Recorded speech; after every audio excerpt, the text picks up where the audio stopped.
Welcome back to the Dream Life Beyond Borders podcast.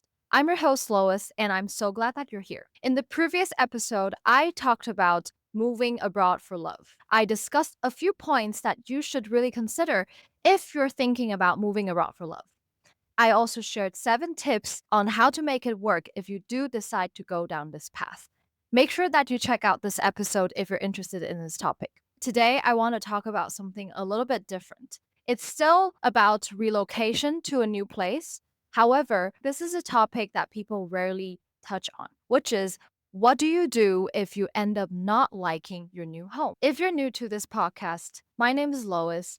I have traveled to more than 30 countries, lived in 5, and I've picked up 7 languages along the way. I have a lot of experience of moving around, and this is why I have my own personal experience that I would like to share with you about relocation, whether it's for work, for love, for your dream. I've really learned a lot from my experience, and I love to share all the tips that I wish someone would tell me when I was struggling in this podcast. In this episode, I would like to draw from my own experience of not liking the new place that I live in and tell you 3 things that you can do if you are in this situation. Before I get into the 3 tips, I would like to share a bit more about my personal story. As some of you might already know, I moved to Munich a few months ago to be here with my partner. However, this is not the first time I live in Munich. In fact, I have kind of a love hate, complicated relationship with this city. The first time I came to Munich, it was 2015. I was only here for 3 days as a tourist. The first impression was that this is a really cute European city with really nice architecture and it's clean, it's safe, and I had a wonderful time here. And then next time I came here, I came as an exchange student at the film school in Munich. I was here for 1 semester and I had a really great time here. I even felt like I could imagine myself living here. So this leads to me coming back here in 2020 once again for my master's degree. This time I stayed for 3 years, including 2 years of master's and 1 year of working. During those 3 years, I went through a lot. I came during COVID, so Munich was actually in lockdown and we had curfew. It was a pretty dark time to be here with no family and having to make new friends. I survived that and I made some meaningful friendship and I gained a lot of valuable experiences from this. However, my feeling about Munich also started to change for the worse. I'm not going to go into details about what happened unless you're interested, and I guess I could get into more details and share more stories if enough people write to me and say that they would like to hear more about that. But, anyways, this episode is not about that, so I'm just gonna leave it as that. Anyways, I left Munich in 2023 with the feeling that I was never gonna come back here. All the people that I was in contact with knew how I feel about Munich. So it's really a surprise for them that I would actually come back here a year after I moved back home to Taipei. And I have to say, I moved back here to be with my partner, not because my feelings about Munich have changed. This is why I want to make this episode specifically talking about the situation where you move to somewhere, but you don't necessarily enjoy being there. From my experience of living in Taipei, Munich, Barcelona, and LA, I would say the most important thing that we should keep in mind is that there is no perfect place in this world. We all just have to choose something that we prefer and then learn to deal with the problems that come with our choice. That being said, if you're feeling that you're truly unhappy in where you are right now, I want to say that I see you, I hear you, and I understand what you're going through because this was me in 2023, the whole year. I just felt like I wanted to leave. I felt that I could not stay here for any day longer. And I built up all these negativity and anger and frustration because I didn't feel like I was where I was meant to be. And that was really taking a huge toll on my mental health. So I want to say that even if you're in a place where everyone's like, whoa, that's amazing. How could you not love it? And maybe you even feel a bit guilty or ungrateful for not enjoying the place as much as you should be. I hope that you know that you're allowed to not like the place that you don't like. It's just a personal preference. One thing that could be amazing for others might just not be for you. And it's totally valid that you feel this way. And it's also okay that you're thinking about leaving behind what you have now and look for something else. I hope that you're giving yourself some compassion for what you're going through, but also know that life is simply too short and too precious to always wallow in self pity and negativity. If you feel like you're not happy and you want to change, know that you deserve that change and you can always make the decision to be happy again.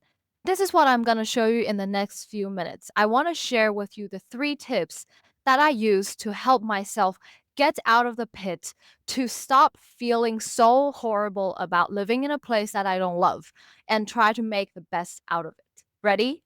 All right. So, the first thing that you have to do is to define your why.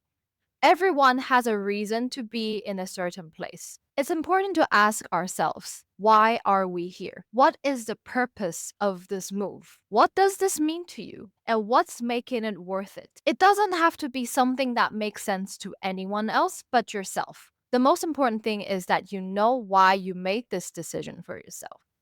It's okay that you don't like it now, but it's good to acknowledge what pushed you, what motivated you, that got you here in the first place. Once you've defined your why, then it's easier to examine what can you learn out of this? What valuable insights and experiences are you gaining out of this experience, even if it might not be something that you imagine it to be? There has to be some kind of benefit or advantage of you being here. Who have you met that have become important in this place for you? What are in this place that you can enjoy? Whether it be food, music, cultural events, places that you like going to, the nature, anything that brings you joy in this place. For me personally, I know that I'm in Munich now for my partner because we didn't want to keep doing long distance. It's important that we live together, and I'm doing this for our future. Therefore, it doesn't matter if I feel a certain way about Munich and that I don't see myself living here for the long term. I know that I'm here for him. I know that I'm here for our relationship. Therefore, I'm willing to invest my time and my energy into trying to build a life here. And that's a decision that I consciously made for myself. It's not that anyone forced me into it. And so I have to take full responsibility for this choice, and I feel empowered that I know what I'm doing here. Knowing the reason why we do what we do somehow always makes the suffering more bearable. When you can really see the meaning in the bigger picture of what you're going through now, it's going to make you feel better and give different perspective on your current situation. Before I get into the second point, please don't forget to like and subscribe if you like my content. Even better if you would be so kind and generous to leave a comment below so that I know what you think of what I've posted so far. I would really like to connect with you, and it would really mean the world to me if you write something so that I know who are listening to my podcast and if my content is helping any of you. Now, the second thing is to set a timeline and make a plan if you want to eventually get out of here. For me, I was very clear and transparent from the beginning with my partner that I don't see myself living in Munich long term. Therefore, I need to know when we're going to move out of there. And coincidentally, he also has been feeling like he wants to get out of Germany. So we made this pact that we will only stay in Munich for maximum a year, and then we will move somewhere else together. This is something that we're actively discussing and working on. And I think this makes me feel less like I'm stuck in a situation that I don't like, but rather this is just a transition period. And I actually feel motivated and happy about where I am right now because I know that it's not going to be forever, or it's not going to be a situation that just goes on indefinitely. I think that feeling of not knowing what the next step is and just waiting and waiting and hoping that something comes along, and so you just get dragged out of it, makes us feel helpless. So you got to take back control of your life and really just put down a date. Give yourself a clear timeline. When am I going to move? And you start making plans around this timeline.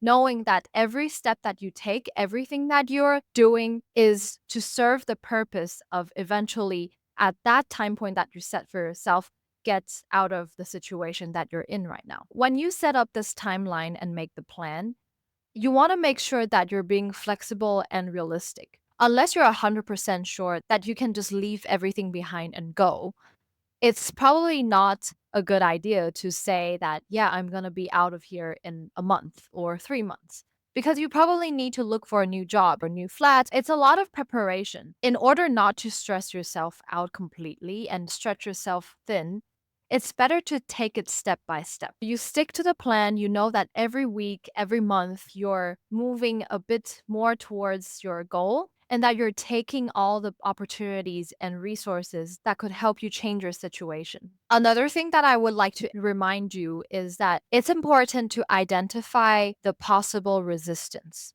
I think we all know at least one person in our life who always says that they're not happy about where they are in life, that they don't like their job. They complain a lot about their relationship and everything, but they never do anything about it. This is because human beings are creatures of habit. We like familiar things. Even if we don't necessarily love it or enjoy it, or even if we hate it, we still stick to the patterns and things that we're used to just because it's comfortable. So it's very possible that there are a few things that could stop you from taking that step to eventually get out of where you are right now. So you want to really examine what are the things that could be luring you back so that you feel like, oh, but this is so nice and I don't want to leave my job because it pays so well, or I don't want to leave my friends and it's going to be difficult to start all over. Whatever it is, be clear on what could be the resistance and actively do things that prevents yourself from being luring back. In our case, we knew that Munich is comfortable and we have a lot of existing friendship, so it's going to be hard to say goodbye and really pack up and leave. Therefore, when we were looking for apartments, we decided to take this place that only gives us 1 year to live here. And then after this year, we'll have to move. This gives us that necessary push that by the time the 1 year time point comes, we're not just going to convince ourselves, oh, like we have such a nice apartment and we have such a nice, comfortable life here, so we're just not going to go anywhere anymore. The third point that I would like to share is that you should really build your life around the things that you love, the things that inspire you, the things that bring you joy. I know there must be several reasons why you don't love the place that you're living in right now. I totally get that. But the thing is, even in the worst environment, we're always capable of finding the silver lining. I truly feel that it is helpful when we can stay open minded and positive and grateful and just look for opportunities for learning that could potentially help us get to the next step. Instead of sticking to your usual routine, get proactive, get creative. Research for something that you've never tried before. Research for something, a neighborhood or an area that you've never been to. Get out of your comfort zone and just seek for something that you haven't experienced in this place.